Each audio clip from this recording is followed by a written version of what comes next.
내일부터 한 주간 수능이 있는 주간은 앞으로 이렇게 하려고 해요. 한 주간을 특별 새벽 성회로 지정하고 다른 기도 제목 다 빼고 한 주간은 자녀들만을 위해서 우리가 마음껏 축복하며 기도하는 시간을 가지려고 합니다. 그래서 주제도 이렇게 정했어요. 화면에 보여주시죠. 월요일부터 토요일까지 이러한 주제들로 하나님 말씀을 청종하는 자녀, 부모를 공경하는 자녀, 하나님께 구하는 자녀, 하나님을 아는 지식을 가진 자녀, 하나님 안에 거하는 자녀, 범사에 잘 되는 자녀, 이렇게 주제를 정했거든요. 내일부터 새벽 예배, 이 예배당을 여러분이 꽉 채워주십시오. 저는 말씀을 잘 준비해 오겠습니다. 여러분이 하실 일은 뭐 하시면 되죠? 뭐 하시면 되죠? 네, 나오시면 됩니다. 나오셔서 함께 기도하고 자녀들을 마음껏 축복하는 한 주간 가지셨으면 좋겠습니다. 오늘은 에고의 힘이 5번째 시간인데요.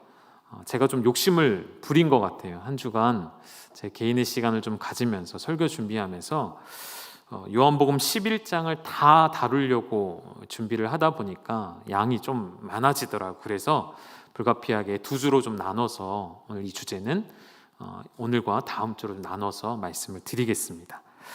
에고의 힘이 5번째는 나는 부활이요 생명이라 말씀하신 주님의 말씀입니다.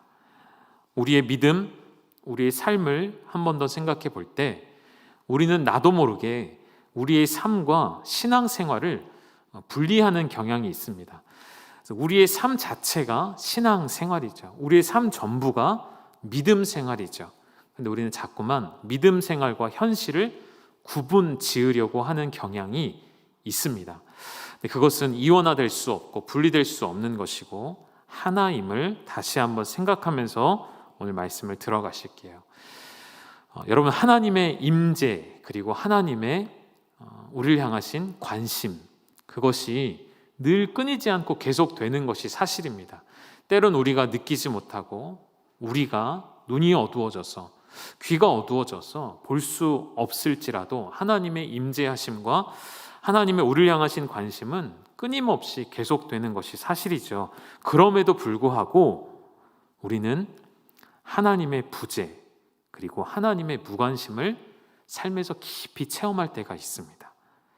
그래서 오늘 이런 말씀을 드리고 싶어요. 하나님의 임재와 하나님의 부재 사이에서 우리의 신앙생활이라는 것은, 우리의 삶이라는 것은 그 사이에 그 팽팽한 줄과 같이 너무 빨리 급한 마음에 너무 당겨버리면 줄이 끊어져 버릴 것이고, 그렇다고 포기해버리면 그 줄은 쭉 늘어질 것이고,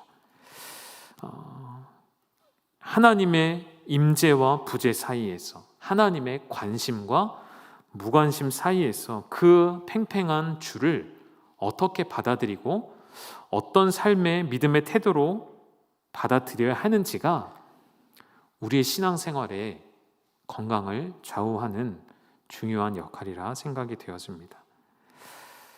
언제나 우리가 하나님의 임재를 이야기하고 하나님의 사랑을 이야기하고 하나님의 도우심과 은혜만을 이야기하면 참 좋겠지만, 듣기에는 좋겠죠. 그러나 우리가 살아가는 삶을 보면 꼭 그것만 이야기할 수는 없다는 것이 솔직한 고백입니다. 이 땅에 세상에 돌아가는 이야기들을 눈을 돌려보면 지금 우리는 당장 피부로 느낄 수 없을지라도 수많은 나라들이 여전히 전쟁으로 인해서 많은 생명이 잃어가고 있고, 난민의 문제들, 그 숫자가 이제는 가늠할 수조차 없는 숫자들입니다. 각 대륙마다, 지역마다 수많은 난민들이 발생하고 있죠. 예상하지 못하는 자연재해들, 지진과 태풍으로 인해 터전을 잃어버린 사람들, 갑작스럽게 예고 없이 찾아오는 질병으로 인해 말할 수도 없는 고통 가운데 놓여진 사람들, 멀리 볼 필요도 없습니다. 우리 공동체 안에, 우리 교구 안에, 우리 목장 안에도 그 어려움과 아픔으로 인해 고통당하고 눈물로 호소하는 수많은 영혼들을 보게 되죠.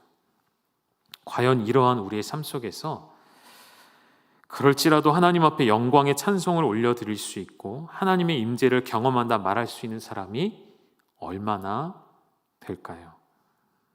요즘 다니엘 기도의 기간인데 정말 많은 간증들이 들려오죠. 그 간증의 결론은 하나님 살아계시다인데요. 그 과정은 저희 아내 중에 이렇게 얘기했던 것 같아요. 이런 고난이 찾아오면 견딜 수 있을까? 여러분 견딜 수 있으시겠습니까? 어렵죠. 그럴 때는 솔직히 우리의 솔직한 마음으로 애가를 부르고 눈물을 흘리는 것이 더 인간적인 모습이 아닐까 생각이 됩니다. 여러분 인간다움이라는 것이 억지로 감정을 참아내고 모든 시험을 넉넉히 이기는 것, 그것은 결코 인간다움이 아닌 것 같아요. 우리가 우리 삶에 찾아오는 문제들에 있어서 믿음으로 반응하는 것은 내 믿음이 아니라 하나님의 초월적인 능력이 우리에게 찾아옴으로 인해서 우리는 그 일들을 이기고 견디어내는 것이지 우리 스스로의 힘으로는 이길 수가 없다는 것을 겸손하게 받아들여야 합니다. 하나님의 능력과 은혜로서만 가능한 일이지 나는 할 수 없습니다. 오늘 고백해 주신 찬양처럼 은혜 아니면 나는 설 수 없습니다 라는 것이 우리 모두의 고백이지 않습니까? 오늘만큼은 우리가 인정했으면 좋겠습니다. 우리에게 찾아오는 수많은 고난들, 질병을 비롯해 온갖 형태로 찾아오는 고난과 사망은 우리가 살아가는 삶의 일부입니다. 부인할 수 없고 부정할 수 없는 사실이고 현실이죠. 그래서 늘 말씀드리는 눈을 들어서 땅의 것을 보지 말고 하늘의 것을 보십시오 라고 말하는 것이 이 땅의 삶을, 우리의 현실을, 고통을 외면하라, 부정하라는 것이 아니에요. 하나님의 부재와 하나님의 무관심을 우리는 삶 속에서 때때로 느낄 수밖에 없는 유약하고 나약한 존재라는 것을 인정하고, 하나님의 시련은 언제나 우리를 연단시키기 위해 허락된다라는 이 말이 옳지만, 진리이지만 이 한 문장이 우리의 모든 문제를 해결하는 해결책이 될 수는 없기 때문에 우리의 복잡한 상황에 때로 영적 지도자는 너무나도 쉬운 답을 내드리죠. 너무 고통스러워 목자를 찾아갔더니 목자님이 한마디 하십니다. 뭐라고요? 기도하세요.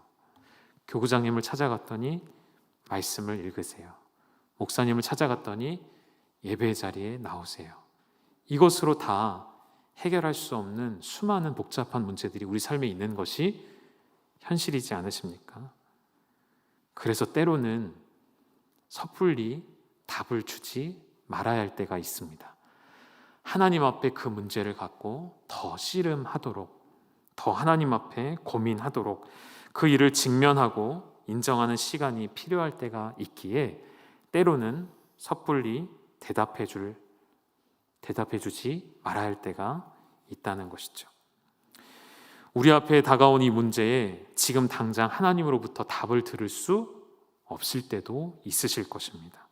그러나 더 중요한 것은 지금 응답이 없으시다는 것이, 지금 대답하지 않는다는 것이, 지금 내가 그분께로부터, 누군가로부터 대답을 들을 수 없음이 대답이 없다는 의미는 아니니까요. 대답을 모른다고, 또 이해할 수 없다고 하나님이 우리를 외면하시는 것은 아니니까요. 오히려 우리가 하나님으로부터의 우리의 성정 그대로 빨리 대답을 듣고 싶어 못 기다려서 내가 먼저 포기하게 되는 것이지, 하나님은 답을 준비하시고 예비하고 계시다는 것이죠. 우리의 신앙, 우리의 믿음을 다시 한번 돌아보셨으면 좋겠습니다. 여러분, 우리의 믿음과 우리의 신앙은 현실의 삶에서 그 고통을 느끼지 않으려고 마치 진통제나 마취제를 쓰는 것과 같은 것이 아닙니다. 믿음은 그런 용도가 아닌 것이죠. 그런 믿음에는 큰 함정이 있어요. 어떤 함정이냐면 인격적이신 하나님을 빼놓는, 인격적인 하나님이 결여된, 변질된 믿음이 바로 오늘날 우리가 가지고 있는, 오해하고 있는 믿음의 한 부분인 것입니다. 믿음은 고통스러운 현실을 외면하라고 주시는 것이 아닌 것이죠. 그런 믿음을 가지고 계시다면 그런 믿음의 결과는 무엇이냐면 늘 제자리 걸음이라는 거예요. 열방교회를 수년 동안 다니셨고 수년 동안 섬기셨고 수십 년을 십수년을 신앙생활 해왔는데 문제 앞에 내 모습을 돌이켜보니 내 믿음은 처음 교회 나왔을 때와 다를 바가 없다는 것. 그것이 나의 믿음이 그저 어려움이 찾아왔을 때 그것을 덮어두기 위한 진통제와 같은 용도로 사용했던 우리의 과오에 있다는 것이죠. 오늘 우리가 살펴보는 요한복음 11장의 이야기들은 예수님의 부재와 임재를 우리에게 설명해 주십니다. 그 관심과 무관심 사이에 그 긴장을 우리가 함께 살펴보실 거예요. 그리고 결론부터 말씀드리면 이 긴장의 관계는 결국 마침내 아버지의 사랑으로 완성이 되는데, 그러나 그 과정은 결코 우리가 쉽게 입에 담을 수 없을 만큼의 고통이었다는 것이죠. 같이 살펴보시겠습니다. 요한복음에서의 예수님의 모든 사역들의 공생에서의 사역은 10장으로 일단락이 된다고 보시면 돼요. 10장까지 예수님이 활발하게 활동하셨던 많은 사역들과 기적들이 메모되어 있습니다. 그리고 이제 11장과 12장은 이렇게 보시면 되겠어요. 예수님의 마지막 그 위대한 사명을 남겨둔, 그러니까 그 바로 직전 예수님의 십자가 사역을 눈앞에 두고 나서 마지막 넘어야 할 중요한 표적, 이것이 11장과 12장에 나타나 있는데요. 11장의 주된 내용은 제가 자세히 설명 안 드려도 아시는 것처럼 나사로를 다시 살리시는 예수님의 표적이 나타나 있습니다. 그리고 이 표적은 요한복음에서 마지막 표적이에요. 순서로 따진다면 7번째 표적. 여러분, 성경에서 7이라는 숫자에 완전성을 두죠. 완성의 의미를 둡니다. 그렇다면 이런 의미를 표적에 둔다면 7번째 표적은 곧 완성되는 예수님의 표적을 이야기하겠죠. 그리고 한번 보시죠. 7가지의 표적은 결국 한 방향으로 흐르는데요. 하나씩 보실게요. 첫 번째, 가나의 혼인잔치에서 예수님이 물을 포도주로 바꾸시는 사건이 등장합니다. 두 번째 표적은 왕의 신하의 아들을 예수님이 가시지도 않고 말씀으로 내 아들이 살아있다 말씀하신 그때 바로 그 아들이 낫게 되는 것을 확인하게 되는 장면이 나옵니다. 세 번째는 38년 된 베데스다의 병자를 고치시며 내 자리를 들고 걸어가라 말씀하신 표적이시고요. 오병이어의 기적, 예수님의 에고의 힘이 나는 생명의 떡이라 말씀하신 배경이 되는 사건이 6장에 나오죠. 그리고 6장에 하나 더 나오죠. 예수님 물 위를 걸으시는 일을 보여주십니다. 저희들에게 내니 두려워 말라 말씀하셨죠. 여섯 번째, 날 때부터 맹인된 사람의 이야기가 나오고 침을 뱉어 진흙을 이기셔서 눈에 바르시고 눈을 뜨게 하신 사건이 나옵니다. 여러분, 이 표적들 쭉 보시니까 혹시 요한복음 뮤지컬을 보신 분들은 막 머릿속에 그 장면이 떠오르지 않으십니까? 그 뮤지컬 배우들이 혼신의 연기를 다해 이것들을 다 표현해 줬잖아요. 반응이 없으신 걸 보니 아직 많이 못 보셨군요. 여러분, 개인적으로 시간을 한번 내셔서 이 공연이 제가 알기로 1월인가 2월까지 계속되는 걸로 알아요. 꼭 한번 시간 내셔서 압구정에 있습니다. 여기서 차로 가면 금방 가요. 가서 그 후기 평가에 이런 내용들이 있더라고요. 마치 요한복음 전체를 눈으로 읽고 온 것 같은 느낌이다. 말씀이 살아서 움직이는 것 같은 느낌을 받았다고들 말씀하세요. 꼭 보고 오셨으면 좋겠고요. 7번째 표적이 죽은 나사로를 살리시는 표적이셨죠. 그래서 방향성이 있다는 것은 무엇이냐면 점차 클라이맥스를 향해 가듯이 점차 기적의 강도나 놀라움이 점점 커지고 있다는 거예요.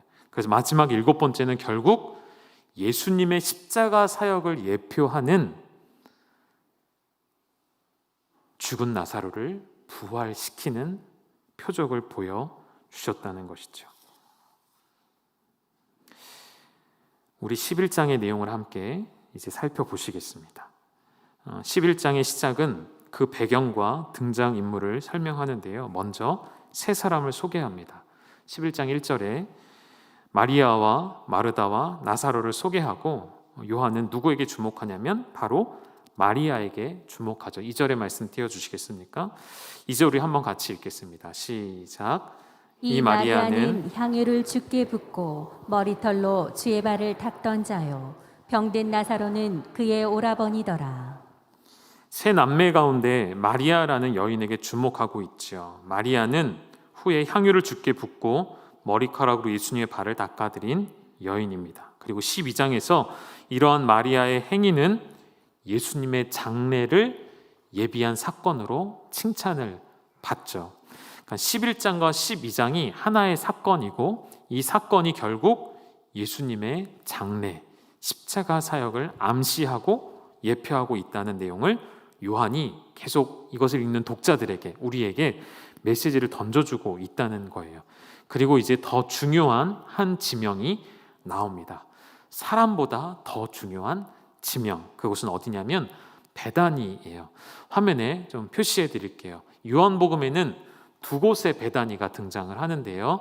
하나는 예루살렘 동편에 있는 베다니이고요. 또 하나는 요단강 건너편에 있는 베다니입니다.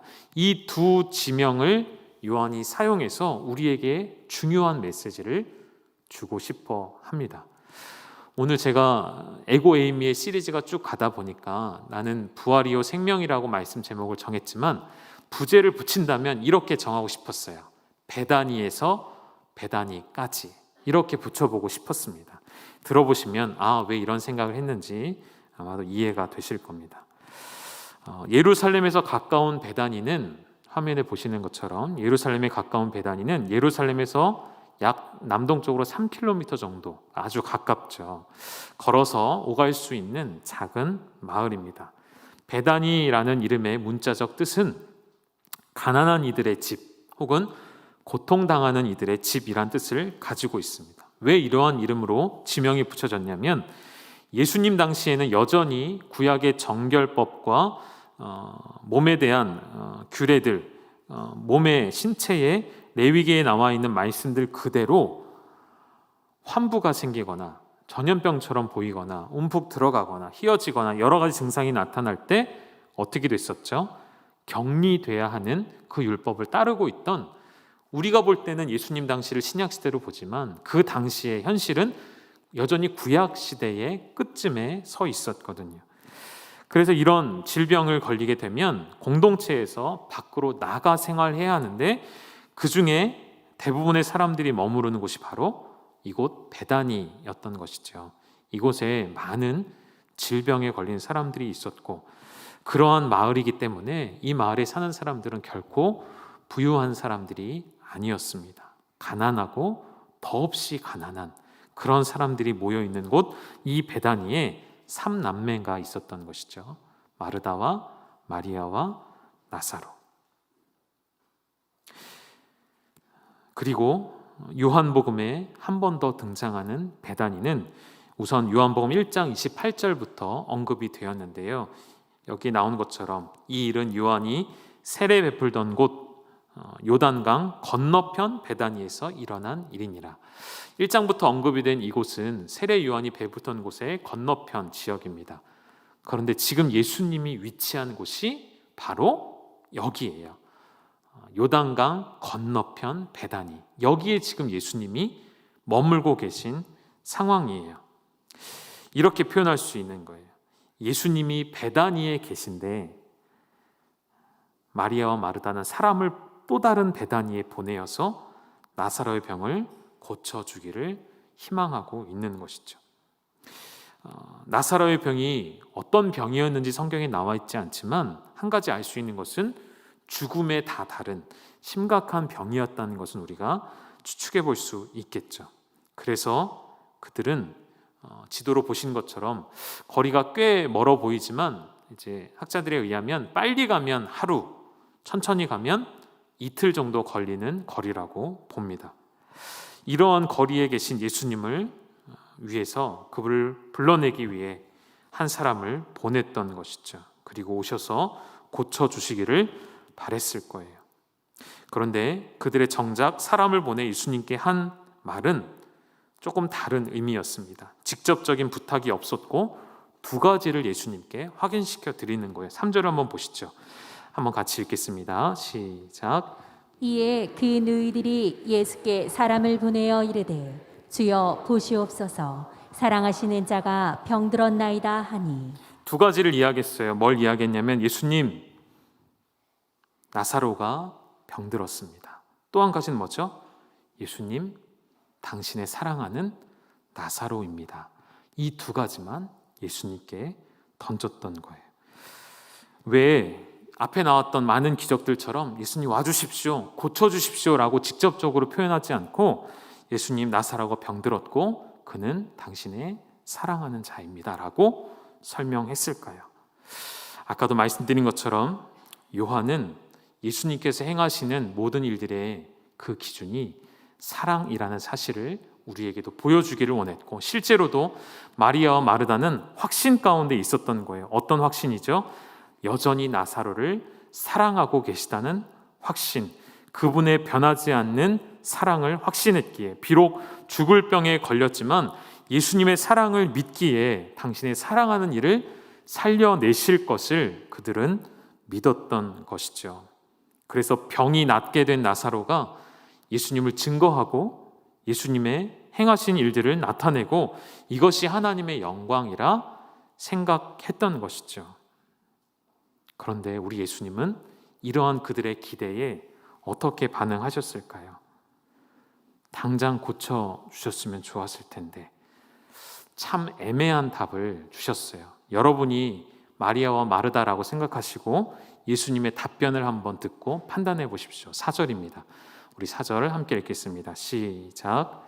예수께서 들으시고 이르시되 이 병은 죽을 병이 아니라 하나님의 영광을 위함이요 하나님의 아들이 이로 말미암아 영광을 받게 하려 함이라 하시더라. 아멘. 여러분 아멘이시죠? 아멘은 아멘인데 그러면 예수님 지금 베다니로 가시겠다는 건가요?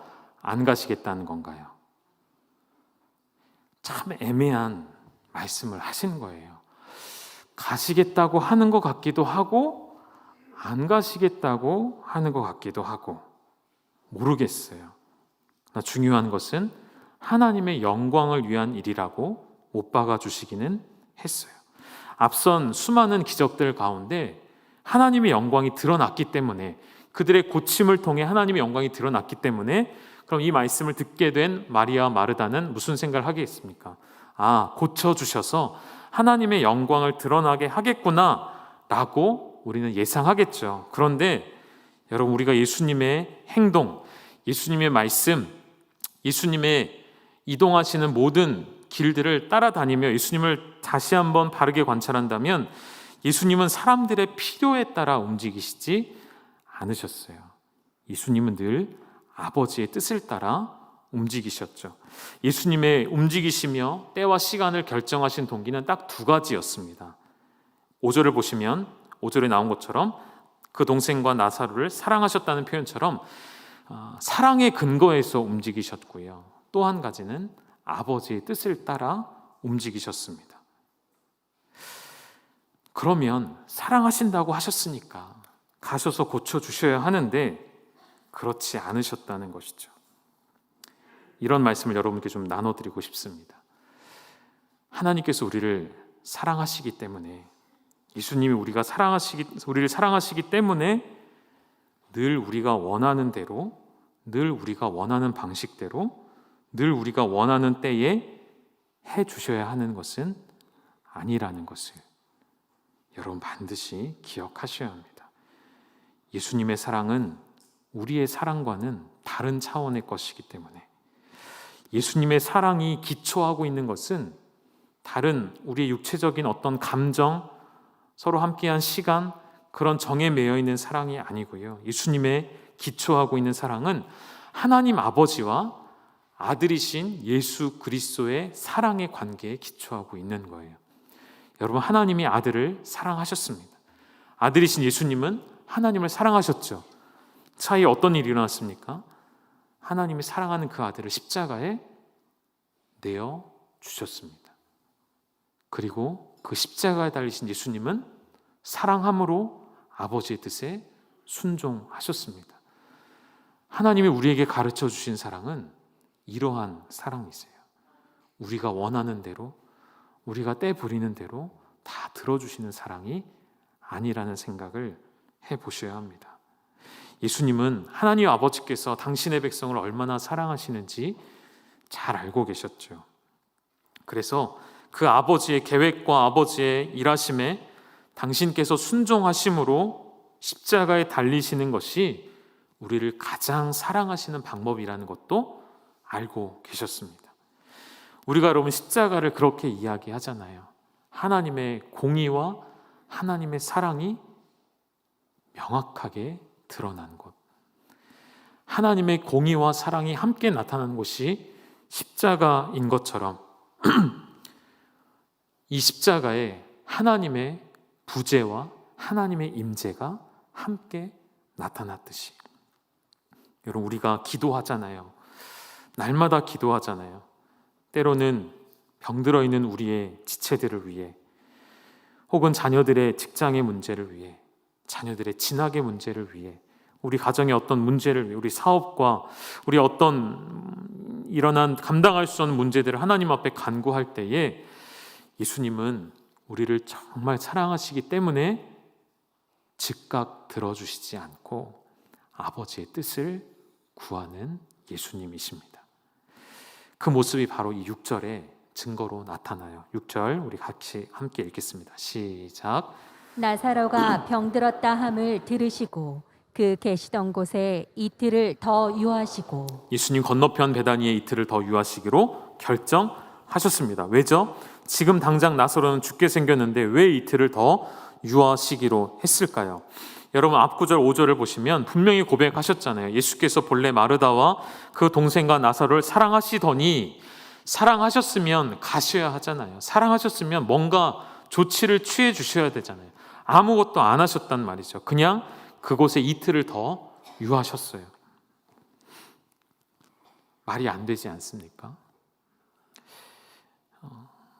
이 말을, 이 5절과 6절을 여러분 말이 되게 하려면 이렇게 해석해야 돼요. 예수께서 마르다와 동생과 나사로를 사랑하셨음에도 불구하고 가지는 않으셨다. 이렇게 하면 조금 우리 정서상 이해가 될 수도 있죠. 사랑하시긴 했는데 뭔가 이유가 있어서 안 가셨나 보다. 그런데 성경은 그렇게 말하지 않고요. 우리 개역 개정이 정확하게 잘 번역이 된 겁니다. 한 가지 빠진 게 있는데 접속사예요. 이 접속사가 들어가면 더 명확하게 이 뜻이 드러나는데, 제가 접속사를 넣어서 해석해 드리면 이런 뜻입니다. 예수님께서 마르다와 동생과 나사로를 사랑하셨으므로 이틀간 더 유하셨다. 이게 틀린 해석이 아니고요, 정확하게 맞는 해석입니다. 왜 이런 문제를 우리에게 던져주실까요? 사랑하시니 가지 않으셨다가 정확한 번역이라는 거예요. 여러분 하나님의 부재를 경험할 수 있는 대목입니다. 예수님의 부재를 경험할 수 있는 성경의 아주 좋은 예시예요. 사랑하는 자의 고통을 외면하시는 것처럼 보이는 하나님의 무관심을 봅니다. 우리의 간절한 부르짖음에 귀를 닫으시고 듣지 않으시는 하나님을 봅니다. 여러분의 아픔에 눈을 가리시고 보지 않으시는 하나님을 보게 되는 것이죠. 여러분 우리의 고난의 목적들을 단지 몇 가지 이유들로 다 설명할 수 없는 것은 그저 하나님이 허락하셨으니까 라는 한마디로 설명하기에는 하나님의 계획은 너무 크고 너무 깊으셔서 우리는 다 이해할 수가 없음을 인정하셔야 합니다. 요한은 이 베다니를 통해 우리에게 중요한 교훈을 주시는 것이죠. 이렇게 표현해 드릴게요. 예수님은 베다니에 계시지만 베다니에 계시지 않습니다. 예수님은 베다니에 계셨지만 예수님은 베다니로 가시지 않았습니다. 다시 말하면 하나님의 부재 가운데 하나님의 임재가 있고 하나님의 임재 속에 하나님의 부재가 있습니다. 베다니에 가시지 않았지만 예수님은 베다니에 이미 가신 것이고, 나사로가 죽기 전에 가기를 거절하셨지만 그 거절은 더 큰 응답이 될 것임을 보여주셨습니다. 고통을 외면한 것처럼 보이셨지만 예수님은 누구보다 나사로를 사랑하셨고, 십자가를 생각해 보시죠. 악에게 진 것 같고 악에게 굴복하신 것처럼 보였지만 예수님은 결국 최후 승리를 가져가신 것처럼, 여러분, 나는 부활이요 생명이라 말씀하신 이 선포된 말씀 앞에 이 나사로의 죽음의 사건이 가지고 있는 진리가 바로 이것입니다. 예수님 계시지 않은 것 같지만 예수님 그곳에 계셨다는 것이죠. 예수님 가기를 거절하셨지만 예수님은 이미 가 계셨다는 것. 예수님의 표적들을 보면 대부분이 그래요. 가나 혼인잔치의 사건을 떠올려 보십시오. 어머니의 요구를 거절하셨어요. 그러나 결국은 그 일을 행하십니다. 예루살렘으로 올라가시기로 마음을 먹으셨습니다. 그런데 그 형제들과 제자들이 자신들의 이름을 날리기 위해 예루살렘으로 올라가고자 할 때는 거절하셨어요. 예수님 왕으로 오셨습니다. 그런데 당신을 왕으로 삼으려는 유대인들의 요청은 거절하셨던 것처럼, 예수님의 십자가의 길은, 그리고 부활의 역사는 처음부터 끝까지 전부 다 역설로 되어 있다는 거예요. 예수님의 결정적 동기는 첫 번째가 사랑이었고, 두 번째는 무엇이라 말씀드렸죠? 하나님 아버지의 뜻대로 움직이시는 것이었죠. 이틀간의 지체를 가지셨던 것, 이건 성경에 나와 있지 않지만 여러분, 제 개인적인 묵상이고 제 개인적인 해석이라 틀릴 수도 있습니다. 진리로 받아들이지 마시고 그냥 들어보시겠습니까? 마리아와 마르다가 보낸 그 한 사람의 이야기를 듣고 예수님의 마음이 어땠을까요? 성경에 나와 있지 않아서 모르겠습니다. 그런데 제가 알고 있는 예수님이라면 당장이라도 달려가서 나사로를 고쳐 주시려 했을 것 같아요. 예수님의 마음은 그 사랑하는 자의 아픔을 아시고 당장 순간 이동을 해서라도 그곳에 가셔서 그를 낫게 하셨을 거예요. 아니면 말씀만으로도 나사로를 내 병이 나았다라고 선언하고 싶으셨어요. 그런데 왜 안 하셨을까요? 정확하게 제 묵상은 하지 않은 것이 아니라 못하신 것이죠. 왜죠? 아버지의 더 크고 놀라운 뜻이 이 일에 담겨져 있기 때문에. 예수님은 그것을 아셨기에 움직일 수 없으셨던 것입니다. 예수님의 몸은 베다니로 향하지 않으셨지만 이미 주님의 마음은 나사로와 함께 계셨고 마리아와 마르다와 함께 하셨습니다. 그 증거를 한 구절 찾아드리고 말씀을 마치겠습니다. 요한복음 11장 41절과 42절, 이제 나사로가 죽고 나서 예수님이 찾아오셨을 때 그 장면입니다. 우리 함께 읽어보겠습니다. 시작. 돌을 옮겨 놓으니 예수께서 눈을 들어 우러러 보시고 이르시되 아버지여, 내 말을 들으신 것을 감사하나이다. 항상 내 말을 들으시는 줄을 내가 알았나이다. 그러나 이 말씀 하옵는 것은 둘러선 무리를 위함이니 곧 아버지께서 나를 보내신 것을 그들로 믿게 하려 함이니이다. 아멘. 이 상황에 예수님께서 어떤 고백을 하시냐면 아버지여, 내 말을 들으신 것을 감사하나이다 라는 고백을 하세요. 예수님이 나사로의 마을에 베다니에 찾아오셔서 기도하시는 장면이 안 나오거든요. 그래서 학자들이 이 말을 어떻게 해석하냐면 아버지여, 내 말을 들으신 것을 감사하나이다. 다시 말하면 기도하셨다는 말이잖아요. 내 말을 들으시는 줄을 내가 알았나이다. 이미 두 번이나 기도했다는 표현을 하신 거예요. 그럼 이 기도는 언제 하셨는가? 어디서 하셨을까요? 이미 요단강 건너편 베다니에서 나사로를 위해 주님은 기도하고 계셨다는 것이죠. 이미 아버지 하나님 앞에 간절히 기도하심으로 그의 사랑하시는 마르다와 마리아와 나사로의 고통에 함께 하셨음을 우리는 알아야 한다는 것이죠. 사랑하는 여러분, 오늘 우리의 고통 앞에서 부활과 생명이신 예수님을 말하기 전에 우리도 먼저 확인해야 할 것이 한 가지가 있습니다. 그것은 무엇이냐면 예수님의 침묵, 예수님의 부재, 그리고 오늘 나사로 앞에 이틀이나 더 유하시며 지체하셨던 것처럼 우리의 모든 상황에도 예수님이 때론 지체하시고 침묵할지라도 그것을 그분의 사랑으로 받을 수 있는 믿음, 그런 믿음을 가지신 우리 열방의 성도님들 되시기를 주님의 이름으로 축복합니다.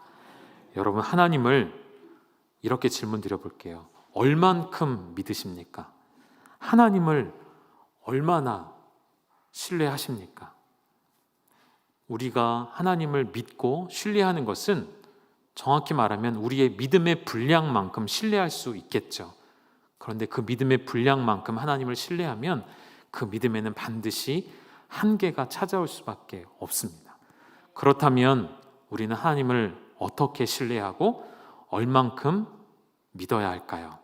내 믿음의 분량만큼이 아니라 하나님이 우리를 사랑하시는 만큼 우리는 그분을 신뢰해야 하는 것이죠. 그 믿음으로 세상을 이겨내라 말씀하십니다. 이번 주도 올라온 교구 보고서를 보니 감사한 일들보다 참 가슴 아프고 어려운 일들이 너무나도 많다는 것을 보게 됩니다. 사실 매주 그렇습니다. 그때마다 그 내용들을 읽으면서 때로는 기도하고 때로는 그 내용들을 새벽 예배로 가져와서 기도할 때면 이런 마음이 제 속에서 나올 때가 많아요. 하나님이 너무 지체하시는 것만 같습니다. 하나님이 응답하시지 않는 것만 같습니다. 물론 다 그렇진 않아요. 그런데 응답해 주시는 것보다 응답하시지 않는 일이 훨씬 더 많다는 것을 생각하게 돼요. 때로는 이런 생각까지 들어요. 하나님, 이미 늦었습니다. 하나님, 너무 늦으셨는데요. 하나님, 왜 타이밍을 안 맞춰주십니까? 이런 기도까지 하게 될 때가 있습니다. 여러분의 기도 생활에도 그런 일들이 있지 않으십니까? 그러나 오늘 이 말씀에 비추어 볼 때 하나님은 늦으시는 법이 없으신 줄 믿으시기를 소망합니다. 하나님의 그 부재는 곧 하나님의 임재라는 사실을 기억하셔서 오늘도 우리 마음속에 어려움이 찾아올 때에 주님 앞에 스스로 나아갈 수 없는 고통이 내 앞을 가리울 때에도 주님의 나를 영원토록 안아주시는 그 부재 속의 임재를 발견하시고 주님과 동행하시는 저와 여러분 될 수 있기를 주님의 이름으로 축원합니다. 같이 기도하시겠습니다. 하나님 아버지, 오늘도 우리의 삶 속에 하나님의 부재를 바라봅니다. 하나님, 내게 눈을 돌리지 아니하시고 우리의 간절함에 응답하시지 않으시는 것만 같은 그 하나님의 깊은 부재 속에 홀로 외로이 있는 것만 같은 우리의 마음 속에 오늘 당신의 임재로 찾아와 주시고 여전히 하나님 우편에서 우리를 위해 중보하시며 기도하고 계시는 결코 늦음이 없으신 그 주님의 역사를 바라보게 하여 주시옵소서. 예수님의 이름으로 기도드립니다. 아멘. 우리 함께 찬양 드리시겠습니다.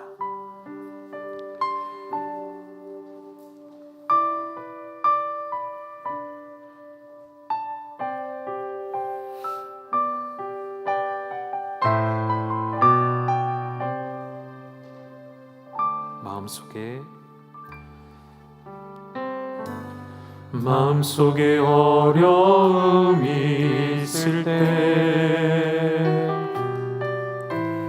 마음속에 어려움이 있을 때,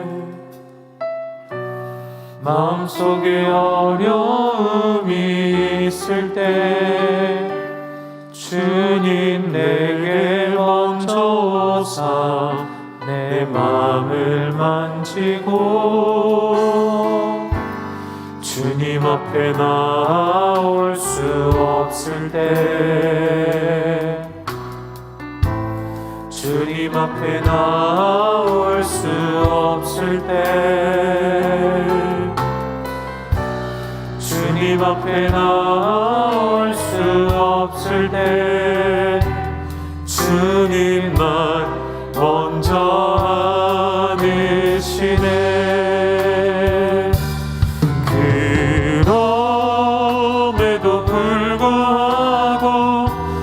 날 사랑하시는 내 하나님의 사랑은 나의 모든 걸 덮고 그럼에도 불구하고 나를 주시는 내 하나님을 부를 때 아버지라 부르죠.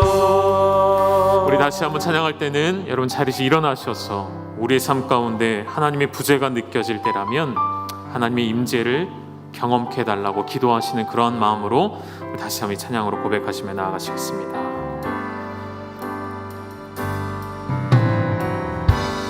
마음속에 어려움이 있을 때 마음속에 어려움이 있을 때 마음속에 어려움이 있을 때 주님 내게 먼저 오사 내 마음을 만지고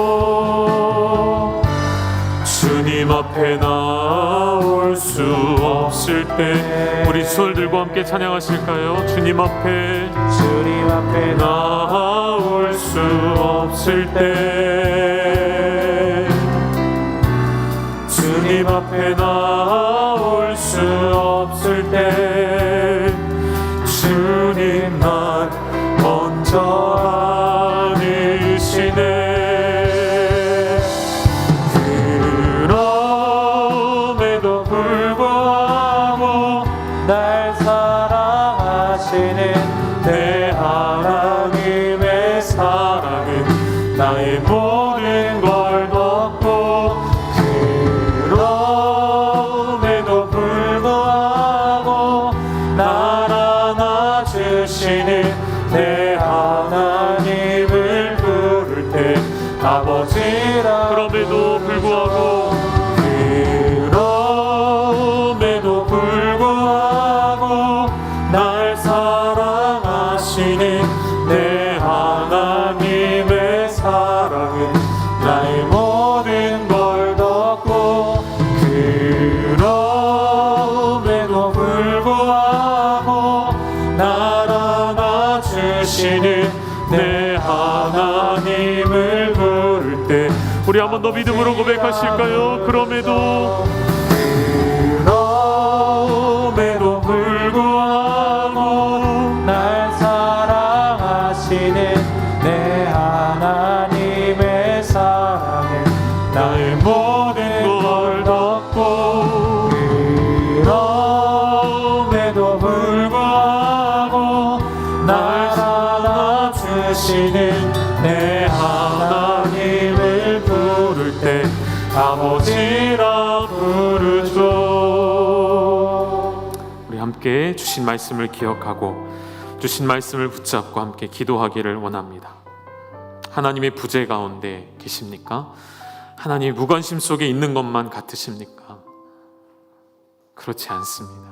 하나님의 부재는 곧 하나님의 임재임을 오늘 말씀을 통해 확인하셨다면 그 하나님의 그 아버지의 뜻을 따라 움직이셨던 예수님의 마음이 오늘 여러분에게 전달되셨다면 베다니에 계셨지만 또 다른 베다니로 가고 싶으셨지만 달려가고 싶으셨지만 달려오실 수 없어 기도하고 계셨던 그 주님의 모습을 기억하시고 그 예수님 오늘도 나를 위해 기도하고 계심을 기억하고 하나님 당신의 부재 가운데 임재를 경험하는 나의 믿음 생활 되게 하여 주시옵소서. 이 시간 주여 한번 부르시고 간절히 기도하며 나아가시겠습니다.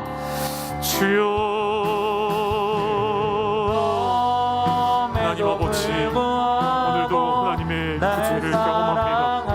오늘도 나의 하나님은 어디 계신지 오늘도 나의 아버지는 어디서 뭘 하고 계시는지 하나님 당신의 부재가 너무나도 크게 다가옵니다.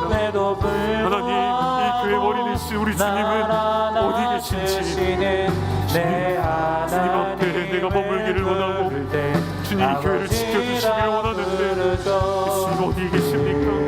어디 계십니까? 아버지 이 부재 속에 주님을 만나기를 원합니다.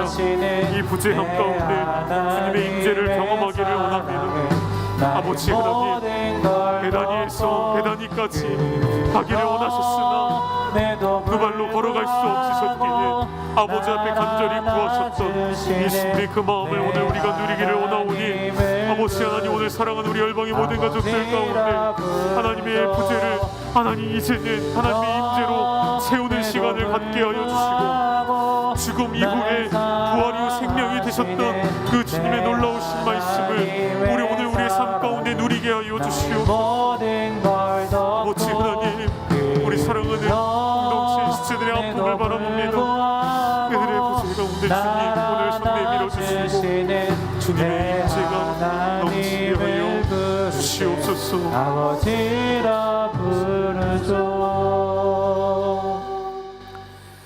우리 주님 예수 그리스도의 은혜와 하나님 아버지의 아들을 내어주신 그 십자가의 공의와 또 사랑하심과 성령의 교통하심이 오늘 아무리 주변을 둘러보아도, 아무리 위를 보아도 하나님의 무관심과 하나님의 부재밖에 없어 보이는 우리의 삶 속에 오늘 베다니에서 베다니로 달려가기를 원하셨으나 손 내밀지 못하셨던 그 주님의 마음을 이제 우리가 알았기에, 우리를 오늘도 친히 간구하시는 주님을 보았기에 그 부재 속에 주님의 임재를 경험하며 믿음으로 살아내기를 원하는 사랑하는 열방의 모든 가족들을 위해 이제로부터 영원토록 함께 있을지어다.